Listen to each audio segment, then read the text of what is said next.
So today marks day one of our exam review. Today we're going to be focusing on methods, control structures, and evaluating expressions. I didn't really include it here, but we're going to talk about it. So methods in Java allow us to give a name to a specific block of code. And that's going to allow us to use that block whenever we call its name. And this is very handy because it lets us save space in our programs. Makes it so we don't have to copy and paste our code. We can just call the method and have it do its thing anytime we need to accomplish that thing. When I'm creating a method, there are two different pieces that I need to create. Step one is building the method signature, which is comprised of the access specifier, which, if we remember, can be either public or private. Public or private. We have our return type as the kind of thing that we're going to be getting back from our method when we call it. If we are not planning to get any value back, we're going to put void here. And if we are planning to get something back, we would just put whatever type of value. If I'm going to get an integer back, I would say int. If I'm going to get an array list of strings, we would put that. We're going to put our method's name. This is what we would like to say each time we want to have access to this method, and then any information that our method needs to work, our parameter list. After we've defined our method signature, we're going to have our method's body, which is that code that will run when the method actually gets called. So there are two kind of subcategories of methods. There are void methods, and then there are non-void methods.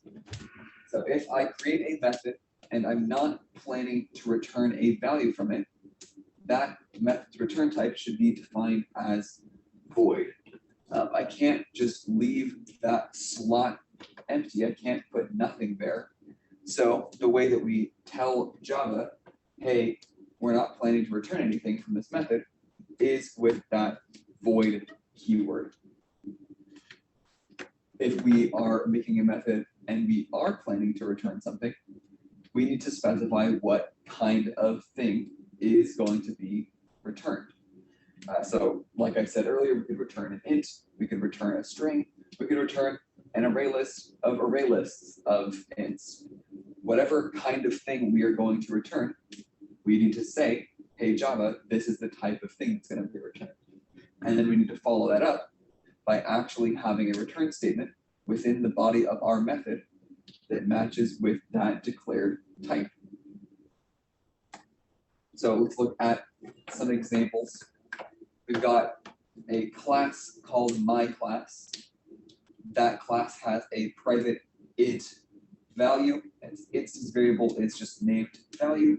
And it's a private instance variable, meaning that I can't access that variable from outside of my class. I have my class constructor, takes a variable named v as the parameter, and uses that value to initialize the instance variable named value. We have two different methods. One is a void method, one is a non-void method. Our void method is named update value, and it gets one parameter, also an int named v, and we're going to take the value of v and add it to our value instance variable. So we're going to take whatever we get and add it to our instance variable each time we update. And our last method is a non-void method. It returns an int, and it's named getValue. It's going to return whatever we are storing in our instance variable at the moment. So if I create an object of the myClass type named obj, included class, let's say I say 5. We're going to pass that value 5. This int v is going to equal 5. We're going to say value equals v. So we're going to assign that value 5 to our instance variable value. So this has the number 5 stored inside. That's no need to cross it out. So we've got 5 in there. Then our constructor is over. Then we can call obj.update value. Here we're going to pass that number 7 is going to get set into that variable v. V equals 7. We're going to say value plus equals v. So 5 plus 7 is going to give us 12. So that's going to overwrite. That's what our plus equals does. It's going to overwrite that value in this variable. So instead of that equaling 5 now, value is going to equal 12. And then my update value method is over. So since this is a void method, we're not going to set this method to equal anything, or so we're not going to say anything equals that method, because it doesn't have anything to equal. It's just going to do some action and then be done. So after we've updated our value, we can call obj.getValue. And since this does return something, we can use the value that it returns within a print. So we're going to print whatever we get from our get value. So we're going to, in this method, return whatever the current value of our instance variable is, 12. So we're going to return 12 into this slot and replace that whole method call with the value we get back, 12. So then we just print that number 12, see 12 output.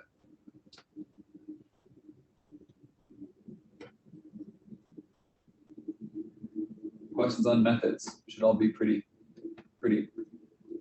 just refreshing. Just a refresher. All right. Next, we're going to talk about control structures in Java. There are a few different types of control structures we learned about. First ones we learned about were if statements. If statements allow our programs to make decisions based on some Boolean condition. Remember, a Boolean is a type of value. There are only two possible things that a Boolean value can equal: true or false. There's no in between, there's nothing else, no gray area, just true or false. So we can tie, we're going to use that Boolean condition. Get the chat. Please show me chat. I do not believe that a Boolean value can equal null, because null is there for a null when there's no reference data, and Boolean is a primitive type, so it doesn't have a reference. So I believe the default value for Boolean is false. So we're going to use a Boolean condition, and then if that condition evaluates to true, we are going to run whatever code is in our if body. And then we can also tie our if together with an else.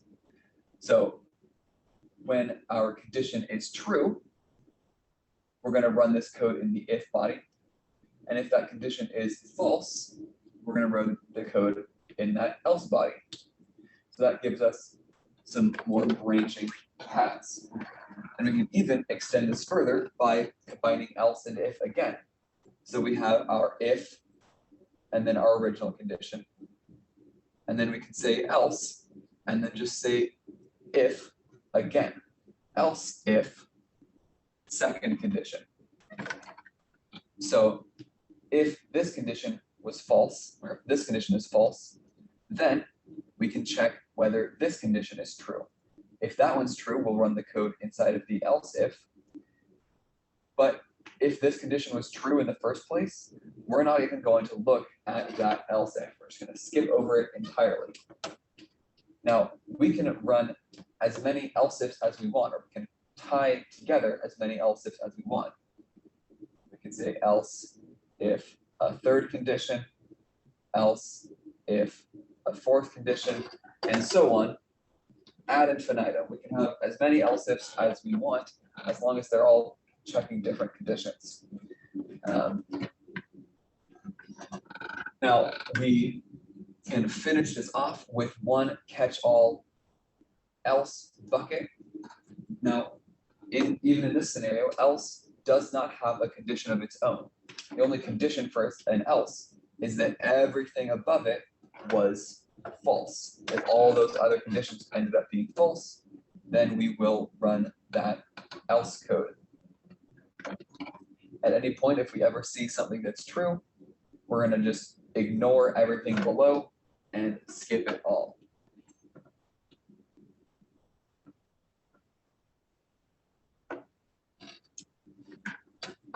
All right, our other kind of control structure was loops. There are two different types of loops in Java. There are while loops and there are for loops. While loops are going to repeat for as long as a Boolean condition is true. For loops are going to repeat a specified number of times. So let's talk about while loops first. While loops are going to be very similar in structure to an if statement. Instead of that if keyword, we've got that while keyword, but we've still got that same thing with the Boolean condition. If our condition is true, we will run the code in our body. Now, the primary difference between a while loop and an if statement is that once our while loop's body has finished running, we're going to jump back up to the top and check that condition again. If that condition is still true, we will run our body again and then jump back up the top and check the condition again. And this will repeat over and over until the condition is false when it's checked. As long as the condition is true while it's being checked, our loop will continue forever.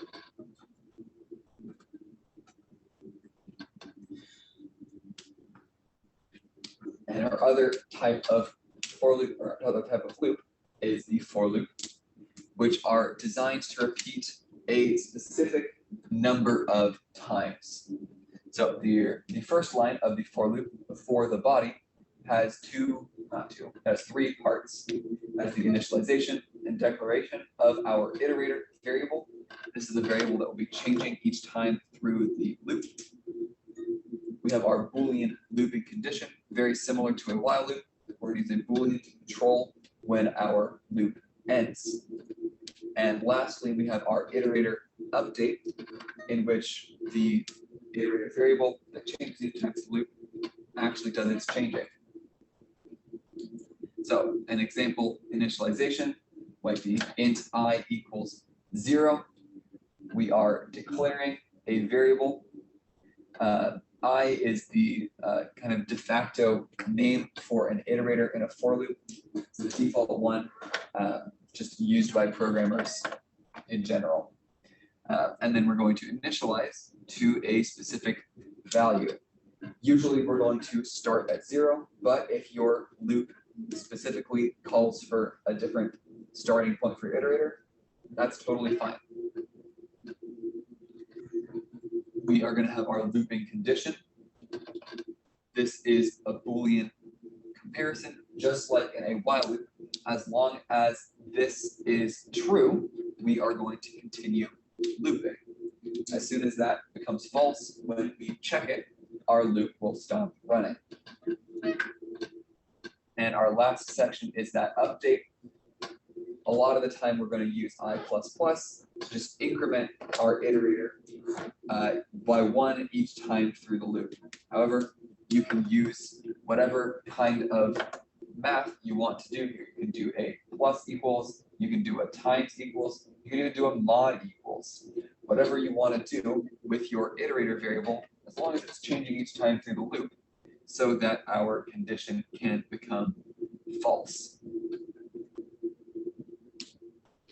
And then inside of our loop body is where we're actually going to run code. So this code will run until this condition is false. So when we first run our loop, we're going to initialize our iterator and then check our condition. If the condition is true, we'll run the body. We will update our iterator and then check our condition again. So once we've done this once, it kind of becomes irrelevant. We don't really need to look at it again. The loop is really going to go between these three sections: the body, updating, and checking the condition. And we'll loop across those three things until our condition becomes false, at which point we'll exit the loop.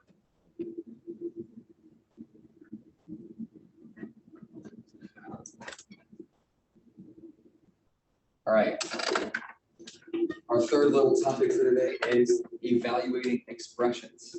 So in Java, there are two primary types of expressions that we will need to evaluate. There are Boolean expressions and there are arithmetic expressions. And Boolean expressions can be comprised of a few different things. We have comparison operators, such as equals equals, not equals, less than equal to, greater than equal to, and dot equals. Those are how we can compare two values, and they will all give us a Boolean value in return. And our Boolean operators, and, or, and not, will take a Boolean on each side and return a Boolean based on the their own personal computation. Our other type of expressions are arithmetic, which use our mathematical operators to do math. So plus, minus, times, divide, modulus, parentheses, all of these are the tools of doing arithmetic. So let's do some sample evaluation of expressions with Boolean expressions. So let's say our year equals 2021. We've got a string called course 1 equaling APCSA. We've got a string course 2 equaling a new string APCSA. So let's go step by step through each of these and just kind of look at what we get. So is the left half of our first expression true or false? Is year greater than or equal to 20?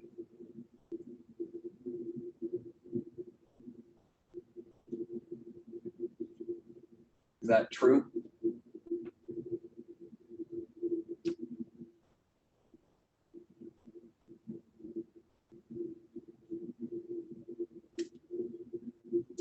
I got a yes in chat. That is absolutely correct. Year 2021 is definitely greater than 2020. So that's going to be true. Now, is course 1 equals to course 2? Are those two strings the same? All right, I have a no in chat. Why are those two strings not the same? They have the same characters.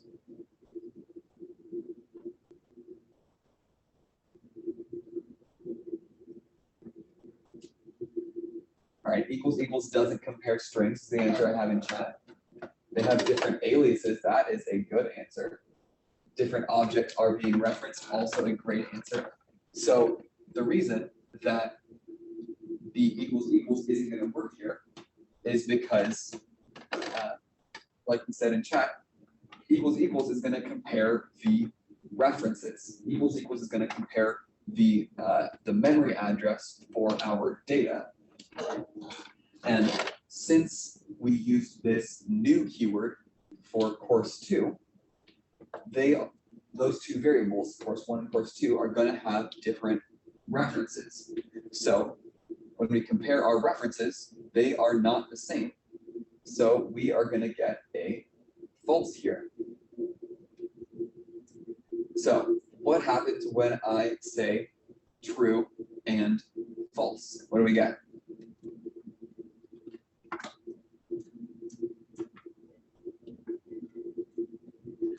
We get a false. That is absolutely correct. So true and false gives us false, because and will only give us true when both of the operands, things on both sides, are true. So let's look at our next one. We already know the left half is true because it's the same as before. Now, is course 1 dot equals course 2 true or false? All right, I'm going to chat in saying that one is true. Why is that one true?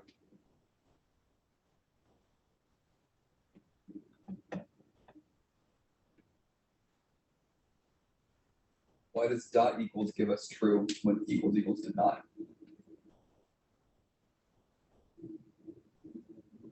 Because dot equals is going to compare the content of the strings. That is absolutely correct.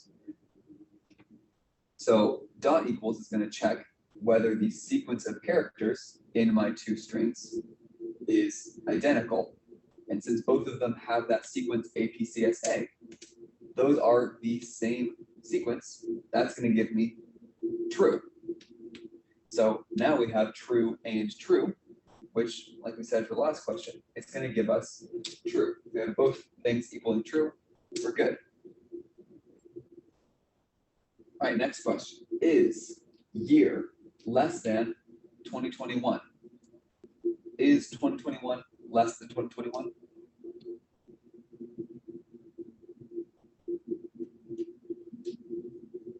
No, a number is not less than itself. A number is equal to itself. So if we look at our and, is it possible for this and to give us anything other than false? Now that we know that the left half is false? No, it's impossible for this operation to equal anything other than false because our left half is already known to be false. So if you remember what this is called, this is, tell me what this is called. Short-circuiting. Short-circuiting, thank you very much. Your memory is better than mine. We are short-circuiting this expression, so we don't even need to check what this Boolean condition is, because with an and, if we see a false first, we know the whole thing is definitely going to be false from the get-go. All right, so we've got the same two conditions. So we know the left is false. Is the right true? Is course 1 dot equal to APCSA? String literal.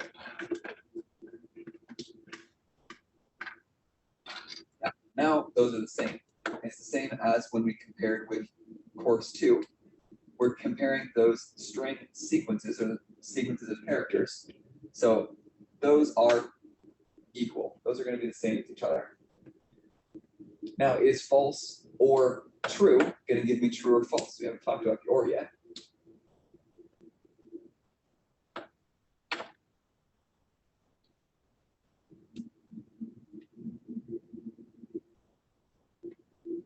So if I have false or true, what are we going to get?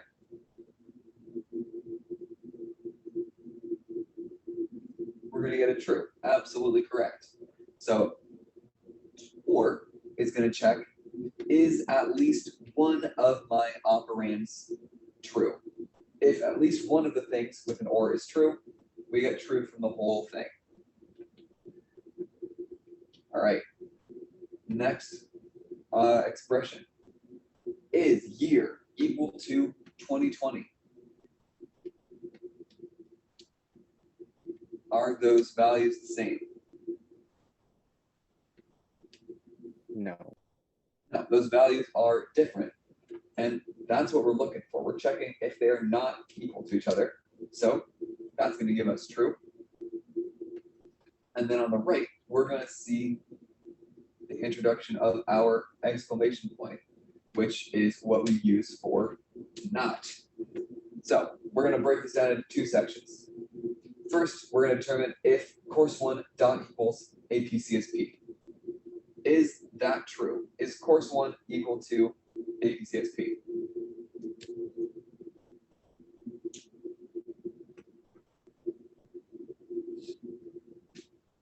No, those strings don't match. So that section is going to be false. But with that not in front, what is not false going to give us? Not false is true. So this whole right side is going to equal true once we've negated the false of the equals. So here we have true or true. At least one of those is true. So our whole thing is going to equal true. All right, does this next expression even work? Can I do this comparison? Can I say 2020 less than or equal to year, less than or equal to 2025? What's going to happen here?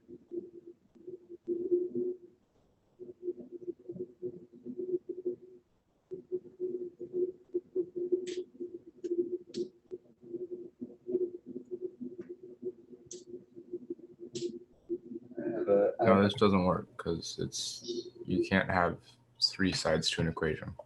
Exactly. We can't have three sides to an equation because Java is going to read this from left to right. So when Java sees our first comparison, we're going to see 2020 less than or equal to year. Is that true or false? I think that's true. We kind of did the inverse up here, checking year greater than or equal to 2020. So we know that this section is all going to evaluate to true. Now, is true less than or equal to 2025? Does it even make sense to make that comparison? I don't think it makes sense to compare true and a number. And true can't be greater than or less than something. That doesn't really make any sense. So this expression, we're not allowed to do multiple comparisons in a row like this.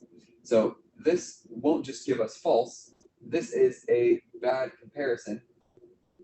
Give it a little angry face because it will not work. This is not a good comparison. We can't do this. Now, if we wanted to accomplish this, we would need to use a Boolean operator in between. We need to use either and or. So we established that 2020 is in fact less than or equal to year. So that's definitely true on both of those. Now, is year less than or equal to 2025? I think 2021 is less than 2025. So both of those will be true as well. Now, here, the operator doesn't actually matter. In both scenarios, both of those are going to give us an overall true, because true or true gives us true. True is true also gives us true. So there are our Boolean expressions. You might have questions on the exam asking you to evaluate the output of a Boolean expression. So just keep that in mind. How to evaluate. You might need to even do a longer chain than what we had here. So here we just had a single and or single or. So there's our Boolean expressions. And our other type of expressions are arithmetic, doing math. So Java has a slightly modified version of PEMDAS that it uses for its mathematical operations. So we've still got our parentheses present, P for in PEMDAS. Don't really have an operator for exponents, so we kind of skip that one over. But we have our multiplication and division, and we have our addition and subtraction. But we have some additional little inserts in here. We've got our modulus, which is also technically a multiplicative operation. So it's on the same tier as our other multiplicative ones. We've got our increment and decrement, and we also have typecasting in Java. Now, something to remember is even though PEMDAS has this order, multiplication comes and then division, addition, and then subtraction, those operations, multiplication, division, and also modulus, and then addition and subtraction, those are in the same tier. So if I see one of them first when I'm reading from left to right, I'm going to do that one first. Doesn't matter whether I see a modulus first, division first, or a multiplication first. Whatever happens, we're going to move from left to right. So if we have this tier expression, 3 plus 4 times int of 7.3 times 8 minus 6 mod 5 divided by 2, what is the first piece of this calculation that's going to get run?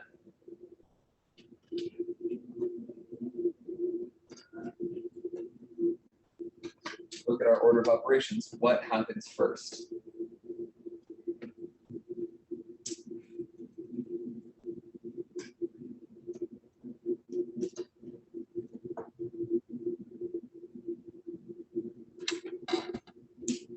Well, our first thing to happen is going to be those parentheses, which we can see around 8 minus 6.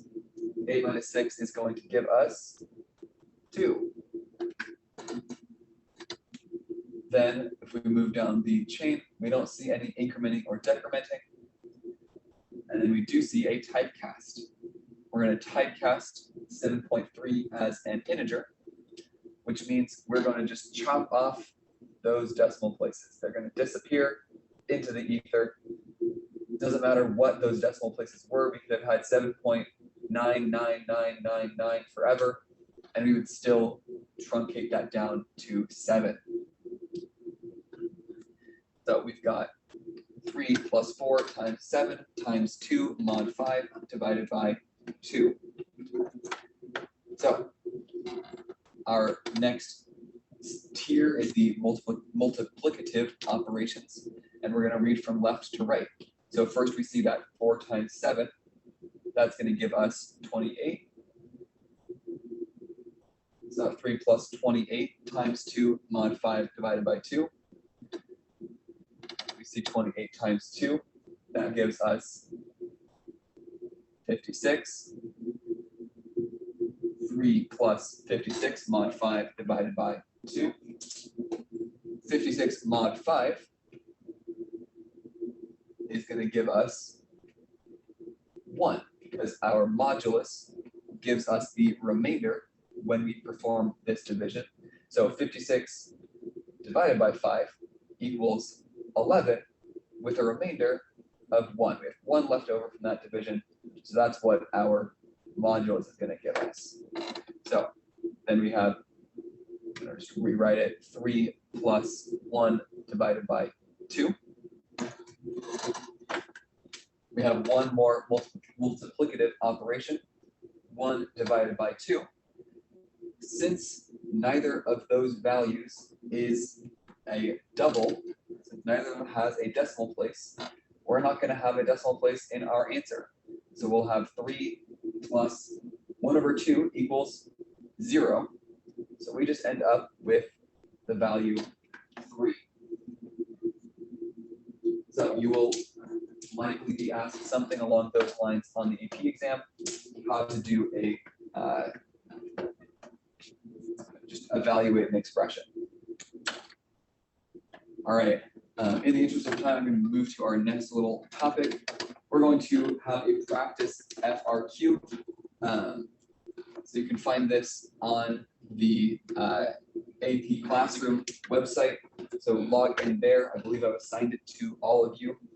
So it's called Day 1 Review. And we've got, it's just one question long.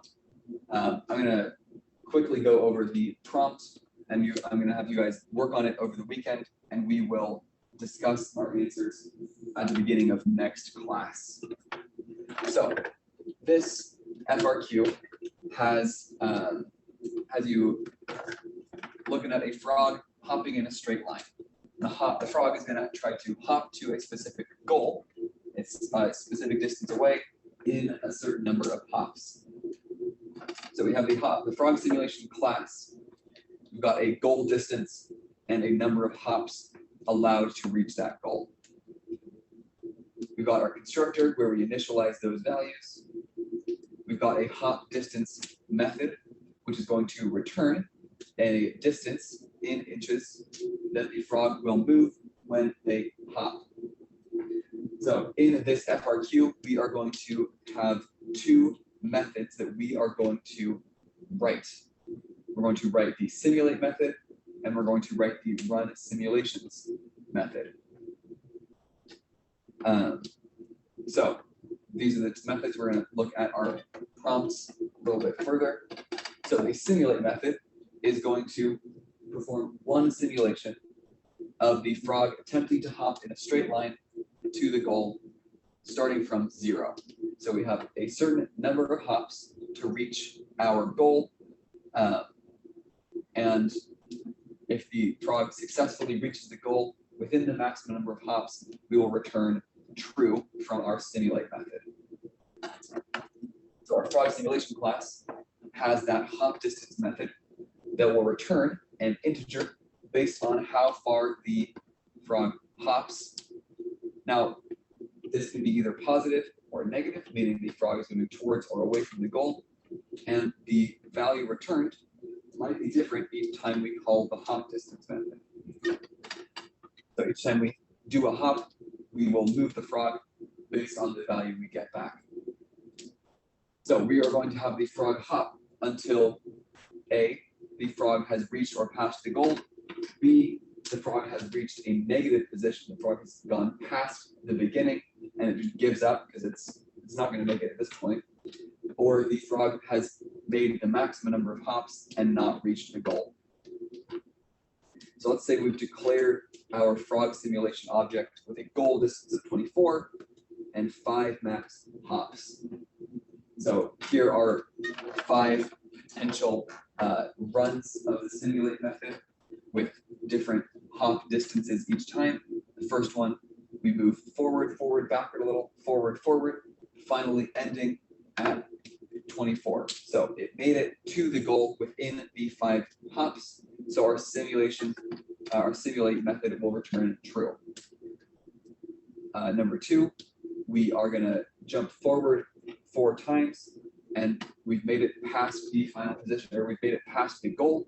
So we're going to return true, even though we haven't done 5 hops.